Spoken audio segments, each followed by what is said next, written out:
Hello everyone, welcome to भारतीय IAS institute and UPSC तूफान।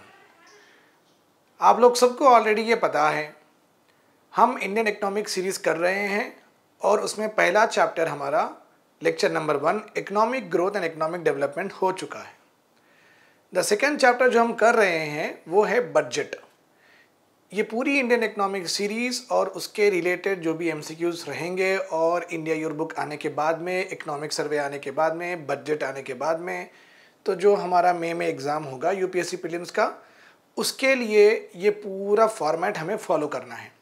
अगर आप मेरे लेक्चर्स कंटिन्यूसली सुनेंगे तो आपका एक मार्क भी इधर उधर नहीं होगा इन द एग्जामिनेशन।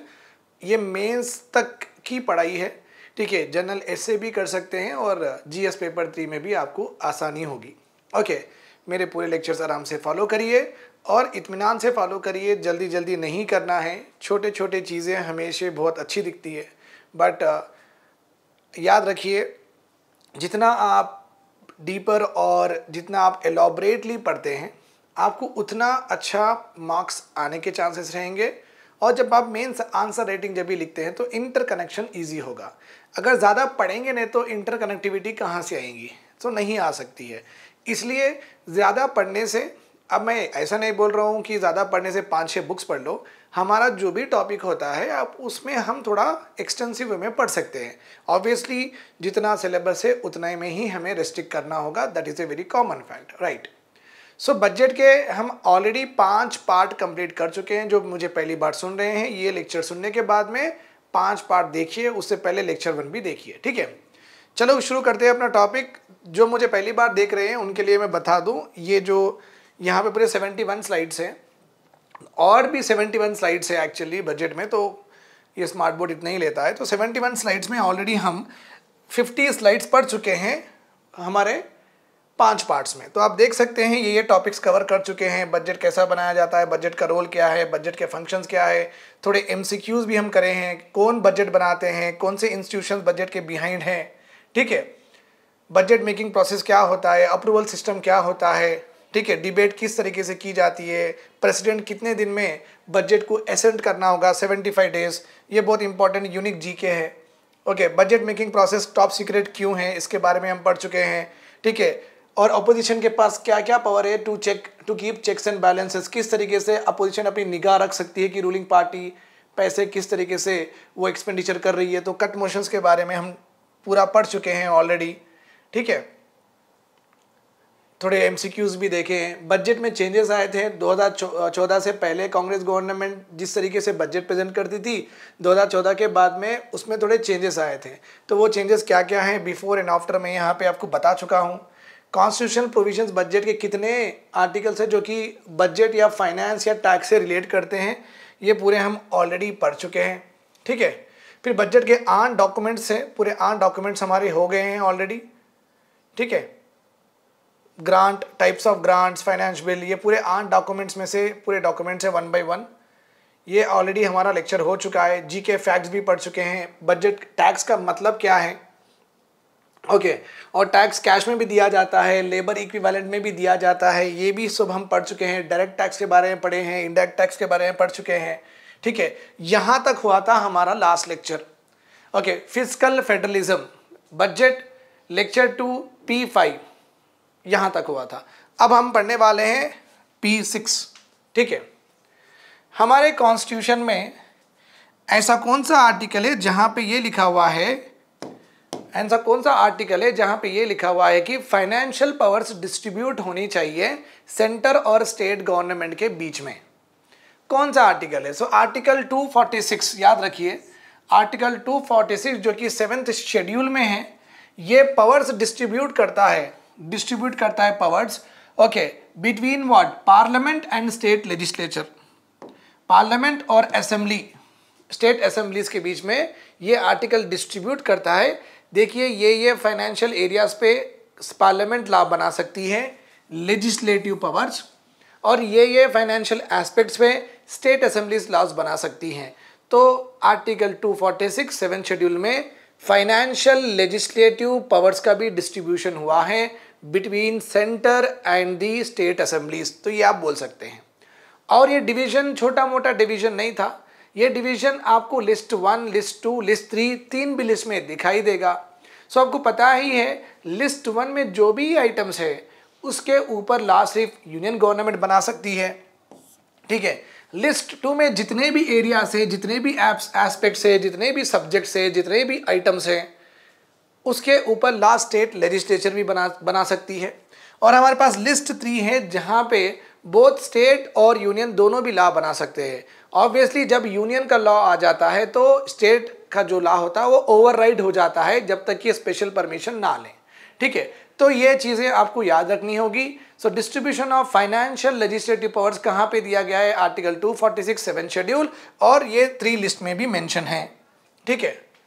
अभी हम देखेंगे सबसे इंपॉर्टेंट पार्ट, जो हम 3 अकाउंट्स अभी तक पढ़ते आ रहे हैं कि हमारे पास जिस तरीके से सेविंग्स अकाउंट होता है, फिक्स डिपॉजिट अकाउंट होता है, हमारे पास म्यूचुअल फंड का अकाउंट होता है, उसी तरीके से गवर्नमेंट के पास भी 3 अकाउंट होते हैं।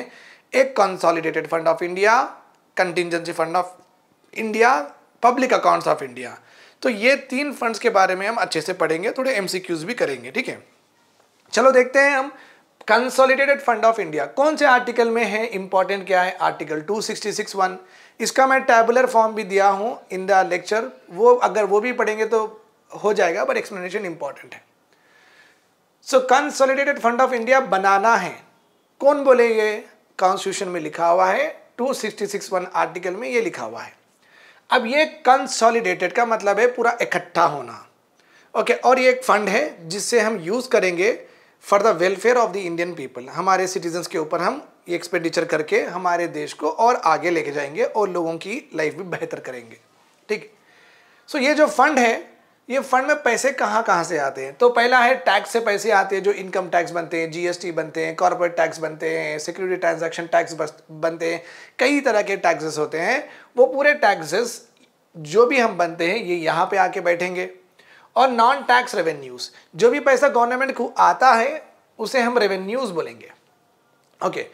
और कभी कभी इसे हम रिसीव भी बोलते हैं, मीन्स रिसीव किए गए हैं बाय द गवर्नमेंट, रिसीव्ड, पैसे आए हैं।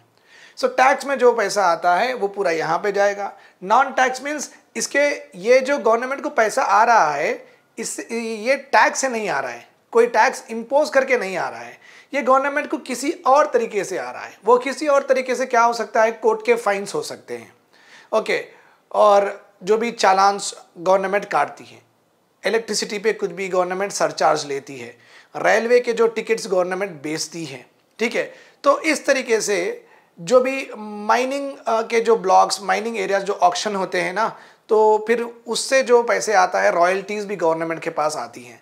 तो जो भी पैसा गवर्नमेंट के पास आ रहा है बट वो टैक्स से नहीं किसी और सोर्स से आ रहा है, तो वो पूरा इकट्ठा होगा non tax revenues. Remember this point, ये हो गया। So tax and non tax revenues कहाँ पे है? तो आप बोल सकते हैं कंसोलिडेटेड फंड ऑफ इंडिया में है। दूसरा एरिया है यहाँ पे loans raise through securities. Government gold monetisation scheme बेच रही है, government sovereign gold bond scheme बेच रही है, गवर्नमेंट अभी के बजट में महिला सेविंग सर्टिफिकेट बेची हैं, ठीक है। सो गवर्नमेंट क्या कर रही है? ट्रेजरी बिल्स रहो, गवर्नमेंट के बॉन्ड्स रहो, जो भी रहो, उसे सिक्योरिटीज कहते हैं। मीन्स गवर्नमेंट ने आपका पैसा सिक्योर किया है, इसलिए बोलेंगे जी सेक, मीन्स गवर्नमेंट सिक्योरिटी। आप गवर्नमेंट को पैसे देंगे तो गवर्नमेंट आपको सिक्योर करेगी एक पेपर देके। वो पेपर में गवर्नमेंट जो भी आपको प्रॉमिस करती है, मैच्योरिटी के टाइम पे आपको वो पैसा मिल जाएगा। अब गवर्नमेंट कहे तो गवर्नमेंट तो धोखा नहीं देगी ऑब्वियसली, ठीक है। अगर वैसा होगा, महिला सेविंग सर्टिफिकेट या सॉवरेन गोल्ड बॉन्ड स्कीम में हम पैसे डालने के बाद में गवर्नमेंट हमें रिटर्न नहीं कर रही है, दूसरे दिन ही गवर्नमेंट गिर जाती। तो गवर्नमेंट बहुत सिक्योर रहती है, पावर उनके पास होना चाहिए, वो पावर हंगर होते हैं, तो ऑब्वियसली कभी ये ऐसा नहीं करेंगे, गवर्नमेंट डिफॉल्ट नहीं करती है, ठीक है। जो भी लोन्स गवर्नमेंट रेज करती हैं थ्रू सिक्योरिटीज, यहाँ पे आके बैठते हैं पैसे पूरे। वो गवर्नमेंट जहाँ जहाँ से पैसे उठाती है, बोरोइंग्स IMF से उठा सकती है, वर्ल्ड बैंक से उठा सकती है, एशियन डेवलपमेंट बैंक से उठा सकती है, किसी कंट्री से ले सकती है, what ever it is, government के जो भी उधारी होती है यहीं पे आती है। गवर्नमेंट ने नेपाल को लोन दिया था, नेपाल ने इंडियन गवर्नमेंट को इंटरेस्ट पे कर रहा है, वो भी यहाँ पे आएगा। नेपाल ने इंटरेस्ट पे कर करके और ऐसा टाइम आ गया तो नेपाल को जो प्रिंसिपल अमाउंट है वो देना पड़ेगा, जो एक्चुअल लोन नेपाल ने लिया है वो वापस करना पड़ेगा, तो वो हो गया प्रिंसिपल अमाउंट, जो कि श्रीलंका से भी आ सकता है। Okay, so interest payments receive by the government, principal amount receive by the government. कभी कभी गवर्नमेंट स्टेट गवर्नमेंट्स को भी लोन देती है, तो स्टेट लाइक तेलंगाना हमारे गवर्नमेंट को भी लोन देती है, तो हम उस पर क्या करेंगे, इंटरेस्ट पे करते रहेंगे। तो गवर्नमेंट 10 साल तक का लोन देगी तो 10 साल तक इंटरेस्ट बढ़ेंगे, फिर 10 साल के बाद तो पूरा लोन अमाउंट देना ही है। गेटिंग माई पॉइंट और नॉट? Yes, interest principal. अब जो हमारी रेलवे होती है, जो हमारी एक ज़माने में एयर इंडिया थी, एनटीपीसी है, एनएमडीसी है, सेल है, गेल है, इसरो है, डीआरडीओ है, ये पूरे गवर्नमेंट के जो स्टैट्यूटरी बॉडीज़ है, ये जो भी गवर्नमेंट के कंपनीज है, जिसे हम बोलते हैं पब्लिक सेक्टर इंटरप्राइजेस बोलते हैं। ओके, और अभी एक नया टर्मिनोलॉजी यूज़ किया जा रहा है, okay, governmental public sector units, governmental public sector units. So जो भी गवर्नमेंट के कंपनीज होते हैं, अगर वो प्रॉफिट करेंगे तो वो पूरा प्रॉफिट यहीं पे आके जमा होगा। ओके, तो ये पूरे सोर्सेस है जहां पे कंसोलिडेटेड फंड पूरा पैसा इकट्ठा होता है। रिमेंबर दिस पॉइंट, भूलना नहीं है, आराम से पढ़ना है। मेरे को वैसे भी मेरे को जल्दी नहीं है, तो आपको जल्दी होनी भी नहीं चाहिए क्योंकि आप तो एस्पिरेंट हैं, ठीक है, फाइन। अब क्वेश्चन एग्जाम में यह आ सकता है, which one of the following is not a source for consolidated fund of India. इसमें से 3 देंगे, फिर कंटिजेंसी या पब्लिक अकाउंट्स ऑफ इंडिया में से 1 देंगे, तो आप ये पूरे 1 बाय 1 बहुत अच्छी तरीके से याद करना है। अब इसमें से अगर पैसा गवर्नमेंट को निकालना है, मोदी जी को इसमें से पैसा निकालना है, तो वो कहाँ, वो कैसे निकालेंगे? क्या एक चेक लिख के दे देंगे? ठीक है, नहीं, ऐसा नहीं होता है। पहली बात, गवर्नमेंट 1 रुपया भी अगर निकालती है कंसोलिडेटेड फंड ऑफ इंडिया से, तो उसे पार्लियामेंट से अप्रूवल लेना पड़ेगा। और ये जो बिल होता है वो ऑर्डिनरी बिल होता है, सिंपल मेजोरिटी से पास हो जाएगा। तो गवर्नमेंट बेसिकली मेजोरिटी में ही होती है, खुद का खुद भी पास कर सकती है। तो यही होता है गोलमाल फंडा ईयर, ठीक है। खैर, सटायरिकल थिंग्स अपार्ट, तो यहाँ से पैसा निकालना है तो पार्लियामेंट्री अप्रूवल मस्ट हो जाता है। इसी में जो पैसा होता है 500 करोड़, अभी तो 500 करोड़ नहीं है, 30,000 crore rupees contingency fund of India में भेजते हैं, ठीक है, उसके बारे में पढ़ेंगे हम। तो कंटिजेंसी फंड ऑफ इंडिया में पैसे कहाँ से आते हैं? कहीं से भी नहीं आते हैं, इसमें जो जमा होता है यहाँ से उठा के उसमें रखते हैं, ठीक है। कंटिजेंसी का मतलब है इमरजेंसी, ओके, फाइन। और एक भी पॉइंट है, एक बार कंटिजेंसी फंड में पैसा चले गया तो उसके बाद में सपोज 30,000 करोड़ हम उसमें रख दिए, वो ख़त्म नहीं हुए, तो नेक्स्ट मंथ या नेक्स्ट फाइनेंशियल ईयर में और 30,000 नहीं देंगे, क्योंकि उसका कंटिजेंसी फंड ऑफ इंडिया का टोटल कॉर्पस है 30,000 करोड़। सो वो 30,000 करोड़ जब तक वो वहाँ पे रहेंगे तो उसमें से हम 1 रुपया भी आगे एक्स्ट्रा नहीं देंगे, 30,000 करोड़ बना के रखना है, बस उतना ही। सो नो रिपीटेड ट्रांसफर, बार बार ट्रांसफर नहीं किया जाएगा कंटिजेंसी फंड ऑफ इंडिया में। 1 साल में एक ही बार कर देंगे, अगर नेक्स्ट ईयर भी 30,000 करोड़ उसमें है नहीं करेंगे, अगर उसके बाद भी है नहीं करेंगे, अगर कुछ कम होता है तो फिर डाल देंगे, बस इतना ही है उसका हाल, ठीक है, राइट। सो पार्लियामेंट अप्रूवल मस्ट, आप कंसोलिडेटेड फंड ऑफ इंडिया हम पूरा पढ़ चुके हैं, ठीक है। नाउ अभी हम देखेंगे contingency fund of India. Article 267(1) में कंटिजेंसी फंड ऑफ इंडिया के बारे में लिखा गया है, ये बना के रखना, ओके। और ये फंड हम यूज़ कब करते हैं? जब एक क्राइसिस आती है, कोरोना की जैसी क्राइसिस आ सकती है, या कुछ वार ऐसा सिचुएशन क्रिएट हो जाता है, ठीक है, या कोई महामारी आ जाती है, ठीक है, या मंदी आ जाती है हमारी कंट्री में, इन्फ्लेशन हो जाता है, तब वहाँ से पैसे, अगर उतनी ज़्यादा क्राइसिस होगी तो यहाँ से पैसा हम उठाएंगे, ठीक है, fine. Releases a fund on the request of union cabinet, okay, which letter gets on approval from the parliament. तो यूनियन कैबिनेट जो मोदी जी के साथ सब इकट्ठे बैठे हुए हैं, वो पूरे मिलके, हाँ, कंटिजेंसी फंड ऑफ इंडिया से पैसे निकालना है तो वो लिखित में देंगे, तो वहाँ से पैसे निकलेंगे। जब वहाँ से पैसे निकलेंगे तो वो पैसों को भी पार्लियामेंट से अप्रूवल लेना पड़ेगा। मतलब 2 फंड्स हैं हमारे पास जिससे पार्लियामेंट अप्रूवल इंपॉर्टेंट हो जाती है, एक तो कंसोलिडेटेड फंड ऑफ इंडिया, दूसरा है contingency fund of India. Remember this point. और कंटिजेंसी फंड ऑफ इंडिया में पैसा कहाँ से आता है? कंसोलिडेटेड फंड ऑफ इंडिया में जो भी जमा होता है इसे हम यहाँ पे भेज देंगे, ठीक है, क्लियर। पार्लियामेंट अप्रूवल मैंडेटरी हो जाता है, एक बार पैसे हम निकालते हैं तो पार्लियामेंट की अप्रूवल लेना बन जाता है, ठीक है। I guess this is all clear to you. और एक सबसे इंपॉर्टेंट चीज़ मैं बोलूँगा यहाँ पे, गवर्नमेंट का कट्टा छिट्टा पूरा फाइनेंस का पैसे आना गवर्नमेंट के पास या गवर्नमेंट से पैसे जाना, जो भी रहो, गवर्नमेंट के पेमेंट्स रहो, कुछ भी रहो, ये पूरा मैनेज करती है RBI, Reserve Bank of India. Reserve Bank of India apex institution है which manages all the finances of the government whether it is receives और expenditure. I guess this is clear to you. So अच्छे से देख लीजिए, you can take the screenshot if you want. चलिए अभी हम पढ़ेंगे the very famous public accounts of India के बारे में पढ़ेंगे, ठीक है। बेसिक देखेंगे, आर्टिकल 266 में पब्लिक अकाउंट्स ऑफ इंडिया के बारे में मेंशन है। Public accounts of India government को बिलोंग नहीं करता है, बेसिकली इसलिए नहीं करता है कि ये गवर्नमेंट, ये हम जो पैसे गवर्नमेंट को देते हैं in the form of different cess surcharges, वो पैसा यहाँ पे इकट्ठा होता है, ठीक है। बेसिकली ये गवर्नमेंट की बिलोंग नहीं करता है, इसलिए नहीं करता है कि गवर्नमेंट अपने हिसाब से इसको खर्चा नहीं कर सकती है। ये बहुत इंपॉर्टेंट क्राइटेरिया है। गवर्नमेंट ये फंड में अपने हिसाब से खर्चा नहीं कर सकती है, क्योंकि ये फंड गवर्नमेंट का नहीं है, ये फंड है लोगों का, ये फंड है पब्लिक का, ठीक है। मीन्स पब्लिक से जिस कारण से, जिस रीज़न से ये फंड बनता है, वही रीज़न के ऊपर, वही एरिया के ऊपर पैसे खर्चा करना होते हैं। इसलिए गवर्नमेंट मन चाहे यहाँ पे एक्सपेंडिचर इसमें जो आया पैसा नहीं कर सकती है। लोगों के पास से जिस वजह से, जिस रीज़न से आप पैसे लेते हैं, वही रीज़न पे एक्सपेंडिचर करना होता है, इसलिए हम बोलेंगे ये गवर्नमेंट को बिलोंग नहीं करता है। Okay, because it is finally paid back to the persons and authorities, जहाँ से लेते हैं उनको ही देना पड़ेगा। ओके, नाउ ये तीन फंड में दो fund, consolidated fund of India और contingency fund of India, approval must हो जाता है, but public accounts of India में से पैसे निकालने के लिए अप्रूवल मैंडेटरी नहीं है। So parliament approval is not required.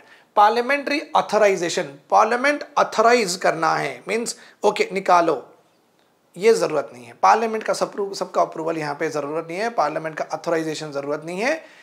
पैसे यहाँ से गवर्नमेंट, मोदी जी और उनके जो भी मिनिस्टर्स हैं, वो आराम से पैसे निकाल सकते हैं बिना पार्लियामेंट को बोले। ओके, सो यही डिफरेंस है वो दो फंड्स और ये फंड में। वो दो फंड को पार्लियामेंट अप्रूवल लगती है, इसको नहीं लगती है। अब ये पब्लिक अकाउंट ऑफ इंडिया में अलग अलग तरह के फंड्स होते हैं, वेरी वेरी इंपॉर्टेंट एरिया, ये बहुत सारे यूट्यूब चैनल्स में है भी नहीं, तो हम पढ़ेंगे अच्छे से। ओके, जो भी गवर्नमेंट के पास पीएफ में पैसा जमा होता है, जो भी गवर्नमेंट स्मॉल सेविंग कलेक्शंस करती है, ठीक है, जो भी गवर्नमेंट स्मॉल सेविंग्स कलेक्शंस करती हैं, जिस तरीके से रिकरिंग डिपॉजिट, जो कि पोस्ट ऑफिस में जैसे कि फिक्स डिपॉजिट में लमसम दिया जाता है, तो लमसम तो फिर प्रभास, अल्लू अर्जुन, सलमान खान, शाहरुख खान, अदानी, अंबानी, वही लोग उनके पास ही लमसम होता है कि 10-10 लाख रुपए का रखो, ठीक है। अच्छी बात क्या है यहाँ पे, इनके पास इतना पैसा होता है बेसिकली कि समझो, अगर मेरे तो पूरे एक्टर्स फेवरेट है, चलो अल्लू अर्जुन ने 1 करोड़ रुपीस फिक्स डिपॉजिट किया है, 1 करोड़ का समझिए कि 7% ब्याज मिलता है, इंटरेस्ट, ठीक है, कौन से भी बैंक में मिनिमम 7% मिलता है। मैं तो 7% तो कम ही बोल दिया, 9% मिलता है एफडी में। अगर अल्लू अर्जुन, प्रभास, सलमान खान, शाहरुख खान अगर 1 करोड़ बैंक में रखते हैं, तो उनको हर साल सालाना 7 लाख रुपए आ जाएंगे ऐसे ही। तो 7 लाख एक 3 आईटी एम्प्लॉयज़ की सैलरी होती है ईयर की, 3 लाख या 2 समझो, 2 साढ़े तीन लाख के 2 एम्प्लॉयज़, आईटी एम्प्लॉयज़, जो कि पूरा साल काम करते हैं 12-12 घंटे, पूरा साल काम करते हैं 12-12 घंटे, तो उनके पास ओके, उनके वो जितना कमाते हैं, ये लोग ऐसे एफडी में कमा रहे हैं, ऐसे ही एफडी में कराएं, ये है इंपॉर्टेंट थिंग, ठीक है। तो यहाँ पे देखिए, प्रोविडेंट फंड और स्मॉल सेविंग फंड, बेसिकली हम यहाँ पे इन्वेस्ट करते हैं, हम पैसे रखते हैं, तो ये पूरा पैसा गवर्नमेंट के पास रहेगा और यहाँ से निकालने के लिए गवर्नमेंट को परमिशन नहीं लेना पड़ेगा। देन और एक इंपॉर्टेंट पार्ट क्या है, प्रारंभिक शिक्षा कोष, ये एक एजुकेशन फंड है, ठीक है। सोशल वेलफेयर के लिए भी गवर्नमेंट हमारे पास से पैसे कलेक्ट करती है, एजुकेशन, ओके। रोड डेवलपमेंट के लिए भी ये गवर्नमेंट इंफ्रास्ट्रक्चर बनाने के लिए हमारे पास से पैसे लेती है, ठीक है।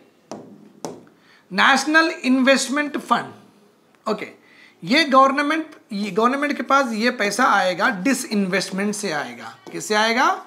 डिसइन्वेस्टमेंट से आएगा। गवर्नमेंट के शेयर्स बेचने के बाद वो गवर्नमेंट के शेयर बेचे बाद जो पैसे गवर्नमेंट को आते हैं ना, वो पूरे पैसे यहाँ पे जाएंगे। ये फंड क्रिएट किया गया है 2005 में, ठीक है।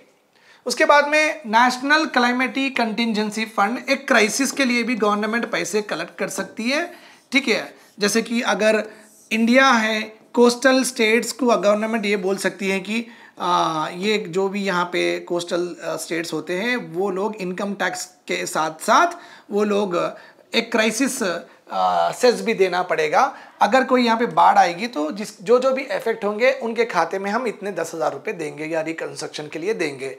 तो इस तरीके से गवर्नमेंट कर सकती है यहाँ पे प्रोविजन, बट अभी के लिए हमारे पास क्राइसिस के ऊपर पैसा नहीं लिया जाता है, गवर्नमेंट ही देख रेख कर लेती है। प्रारंभिक शिक्षा कोष ऑलरेडी यहाँ पे बता चुका हूँ मैं, ओके। मनरेगा, ये भी सोशल सिक्योरिटी के लिए अनएम्प्लॉयमेंट के लिए भी गवर्नमेंट पैसे हमारे पास से कलेक्ट कर सकती है। प्रधानमंत्री रिलीफ फंड, ये थोड़ा गोलमाल है। गवर्नमेंट यहाँ पे पैसे, कोई भी अगर फिलॉन्थ्रोपिस्ट है, ओके, डोनेशंस चैरिटी में जो भी गवर्नमेंट को पैसा देती है वो पूरा पैसा पीएम रिलीफ फंड में आएगा, ठीक है। अभी पीएम रिलीफ फंड को हम पीएम केयर फंड्स भी बोल रहे हैं, इसके बारे में कंट्रोवर्सी भी है, पढ़ेंगे। स्टेट के जो प्रोविडेंट फंड होते हैं, स्टेट के जो पोस्टल इंश्योरेंसेस होते हैं, मनी ऑर्डर, जो कि लोग मनी ऑर्डर में किसी दोस्त को कर दिया, वो दोस्त रहा ही नहीं दुनिया में, तो उसका money order, unclaimed money orders जो होते हैं, जो वैसे ही बैठ के रहते हैं, कोई आप पूछने वाला नहीं है, वो पूरा पैसा गवर्नमेंट के पास आता है, स्टेट का भी, ठीक है। तो अगर आपको एग्जाम में क्वेश्चन आया public accounts of India, which one of the following is in nature or the nature is or are the nature of public accounts of India, तो इस तरीके से नहीं पूछेंगे एग्जाम्पल, इस तरीके से पूछ सकते हैं कि इन्वेस्टमेंट क्या पब्लिक अकाउंट्स ऑफ इंडिया का नेचर है, जहाँ से पैसे वो आता है। यस, इन्वेस्टमेंट से आएगा, सोशल सिक्योरिटी से आएगा, इंफ्रास्ट्रक्चर से आ सकता है, एजुकेशन से आ सकता है, अनएम्प्लॉयमेंट से भी ले सकते हैं, और डिसइन्वेस्टमेंट से भी आ सकता है। तो इस तरीके से means this is nature of form of what, funds, nature of funds होते हैं ये। तो ये मैं पूरे आपको बता चुका हूं, इसलिए ये इंपॉर्टेंट है, ठीक है। चलिए नाउ सबसे इंपॉर्टेंट यहां पे देखिए, नेशनल क्लाइमेटिक कंटिजेंसी फंड, अभी ये से हम बोलेंगे नेशनल डिजास्टर रिस्पॉन्ड फंड। तो आपको भी पूरे मैं इसमें बता चुका हूं, तो there is nothing left here, ठीक है। ये नेचर बहुत इंपॉर्टेंट है, इसके ये एग्जाम्पल्स हैं, फाइन। अब हम यहाँ पढ़े ना, क्या पढ़े अपन, ये जो पैसे यहाँ पे इकट्ठा होते हैं ये गवर्नमेंट के बिलोंग नहीं करते हैं, पीपल को बिलोंग करते हैं, हम को बिलोंग करते हैं, ठीक है। मतलब क्या है, गवर्नमेंट यहाँ पे एक स्पेसिफिसिटी है, मतलब गवर्नमेंट जिस वजह से यहाँ पे पैसे लेती है उस एरिया पे ही एक्सपेंडिचर करना होगा। Let us suppose for example national investment fund है, ये नेशनल इन्वेस्टमेंट फंड का कैसा क्रिएट हुआ, गवर्नमेंट जो भी एयर इंडिया पोर्सन गवर्नमेंट बेची है, वो बेच के जो भी पैसा आता है इसमें जाएगा। अगर गवर्नमेंट भेल गेल सेल के शेयर्स या बॉन्ड्स बेचती है, LIC भी रिसेंटली बेची ना गवर्नमेंट, वो पैसा पूरा यहाँ पे आएगा। सो गवर्नमेंट ये इसलिए, जब ये फंड क्रिएट हुआ था तो इसके ऑब्जेक्टिव्स भी लिखे हैं, तो ऑब्जेक्टिव्स में ये लिखे हैं कि अगर ये जितना ही पैसा इसमें आता है तो वो पैसा फिर से हम इंडस्ट्री डेवलपमेंट के लिए लगाएंगे, वो पैसा हम इंडस्ट्री डेवलपमेंट के लिए लगाएंगे। मतलब क्या हुआ, गवर्नमेंट के पास ये फंड में जितना ही पैसा आएगा, गवर्नमेंट अनएम्प्लॉयमेंट के लिए यूज़ नहीं कर सकती है, क्राइसिस के लिए यूज़ नहीं कर सकती है, वुमेन एम्पावरमेंट के लिए यूज़ नहीं कर सकती है। गवर्नमेंट ये फंड यूज़ करेगी only for what, industrial development. अगर government national disaster response fund में गवर्नमेंट को पैसा आता है तो वो फंड भी गवर्नमेंट किसी और एरिया में डाइवर्ट नहीं कर सकती है, वही काम को लगना होगा। एजुकेशन सेस भी गवर्नमेंट लेती है, तो हमारी गवर्नमेंट स्कूल के एजुकेशन को अच्छे करने के लिए ही गवर्नमेंट यूज करना है। तो यहाँ पे है स्पेसिफिसिटी मीन्स स्पेसिफिक, एक्सक्लूसिव होती है ये फंड्स, और एक्सक्लूसिव काम के लिए ही कलेक्ट किए जाती हैं, उसमें भी डालना है, ठीक है। जो कंसोलिडेटेड और कंटिजेंसी फंड थे ना, वहां पे ये क्राइटेरिया नहीं था, उसमें जो भी पैसा है गवर्नमेंट अपने हिसाब से एक्सपेंडिचर कर सकती है। I guess this is all clear to you, ठीक है। चलिए,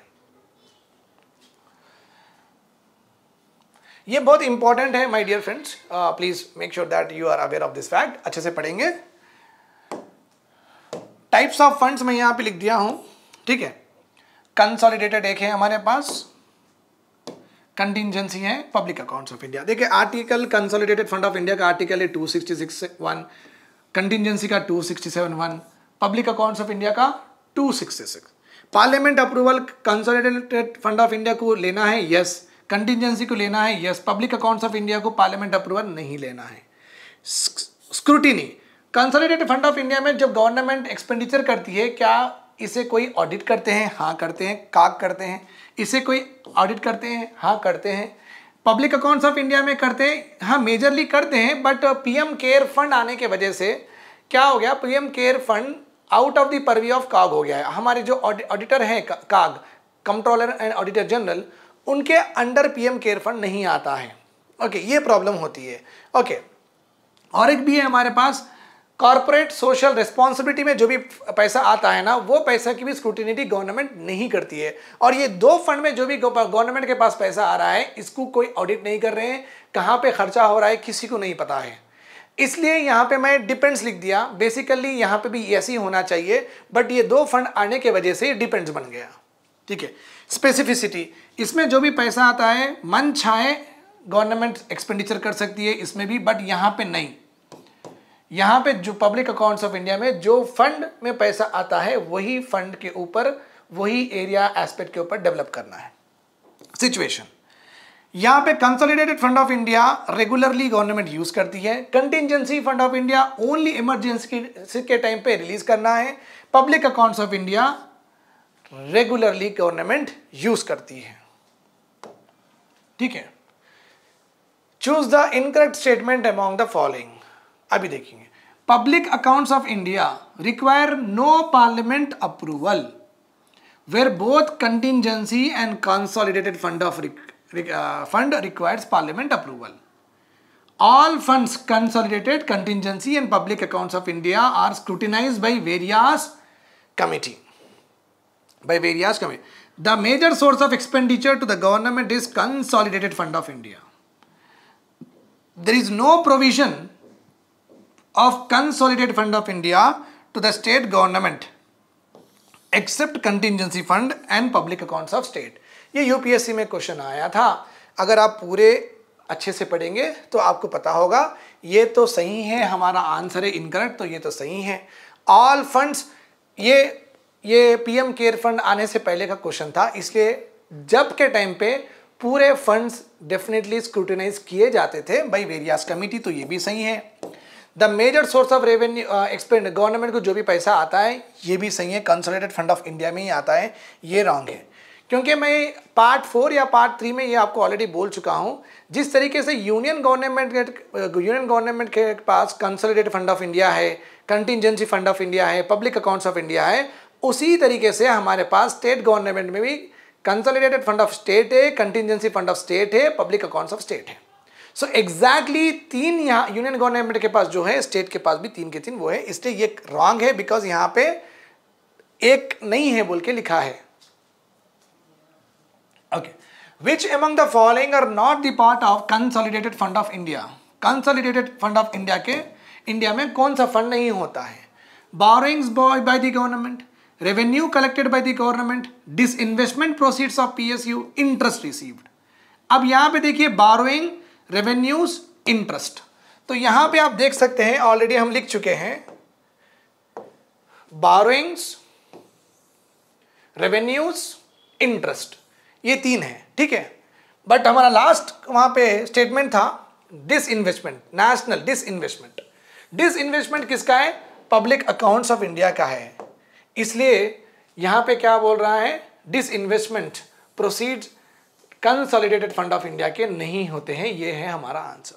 बाकी के 3 कंसोलिडेटेड फंड ऑफ इंडिया को ही बिलोंग करते हैं, ठीक है, राइट। सो आज के लिए ये इतना काफ़ी है। हम नेक्स्ट लेक्चर में पार्ट 7 बजट पार्ट 7 पढ़ेंगे। बजट होने के बाद फिस्कल पॉलिसी है, contractionary fiscal policy, objectives of fiscal policy, okay, expansionary fiscal policy, बहुत सारे टॉपिक्स है, फाइनेंशियल कमीशन है।